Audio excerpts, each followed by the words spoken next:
Alright, what's going on again, YouTube? And once again, it's midnight from The People to See, and I'm reviewing a movie today called House Guest. Now, I've never really done a review before, but let's see where this one goes. Anyway, this movie, House Guest, stars Alex Vincent, the kid from, the first two Child's Plays, the Chucky movies. He wasn't in the third one, though. He was just in the first two.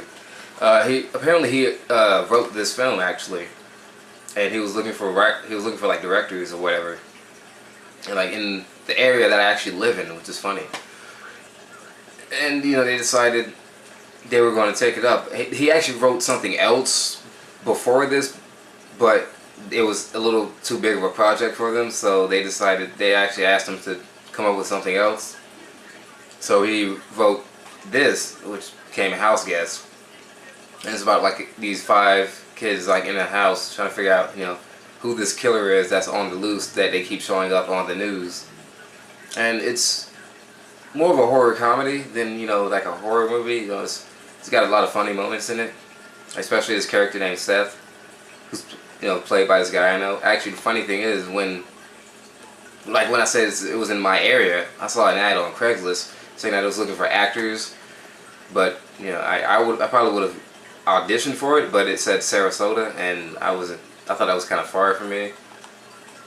But then again, it wasn't even shot in Sarasota. It was shot literally in my area, which I thought was funny. But anyway, it's not all bad. I wouldn't say it's horrible. I mean, I would say like it's interesting how people actually got down and they actually made a movie, and really it takes place in mostly one area. Like it takes place in I would say there's about 3 different settings. There's like a bar, there's like a liquor store, and then there's the house. But they use the house well. Like they actually use different parts of the house, like the kitchen, the bathroom, some bedrooms, like a couple shots in bedrooms. Then they bring you into the living room a couple times, like a few times. Then there's this area, like I wouldn't say it's a dining room area, but it's like in between the kitchen and the living room where there's a table, and they're like playing cards, and they use the area well. But one thing I would actually have to say that I didn't like was about 2 things. I felt the body count should have been bigger. I mean, to me it wasn't enough. But yeah.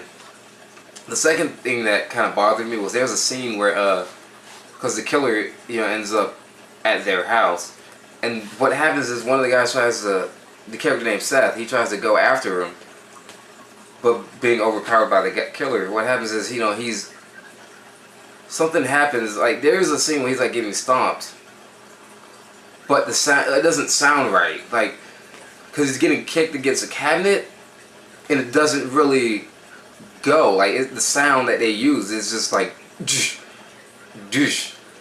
And I thought that's something that you could have easily fixed. You could have either, after you did realize you didn't really have a sound, you could have just went to your kitchen, recorded yourself hitting the cabinet door, like hitting the door against the cabinet itself, and you would have got your own sound, and it would have sounded actually pretty cool and more realistic instead of kind of cartoony. Like I know it was pretty much a comedy, but it was, for to get that horror element, I would have put that sound in, because then at that point it's more of a comedy at that point than it was horror. The acting isn't actually all that bad. I would say there was maybe 3 scenes that I probably would have redone. There's 3 scenes that are just, I would probably would have redone that. That's what you would think to yourself. But other than that, it actually wasn't horrible. Just, run-of-the-mill local actors, and a lot of them were actually involved in it.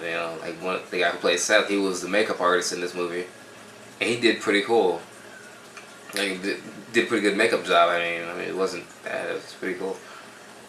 I would actually say I'd recommend this for at least to watch it once if you ever get a chance. I wouldn't say it was amazing, because to be honest, I mean, I've never actually got that mixed feeling from a movie before until I saw this. I mean, I've always just it's either I like it, I really like it, don't like it, or highly dislike it to the point where I just wouldn't recommend it to anybody. This, I would say, it's worth watching once because it's all shot on DSLR. And it actually looks pretty cool for a DSLR. It's in 1080p, and some people, I would say that there's maybe a little white balance problem in a couple points, but it's not bad. It's actually really it's done nicely actually. Yeah, I personally give this a 2 out of like 5, but I'd watch this again, to be honest. It's still a pretty cool movie to me. Yeah.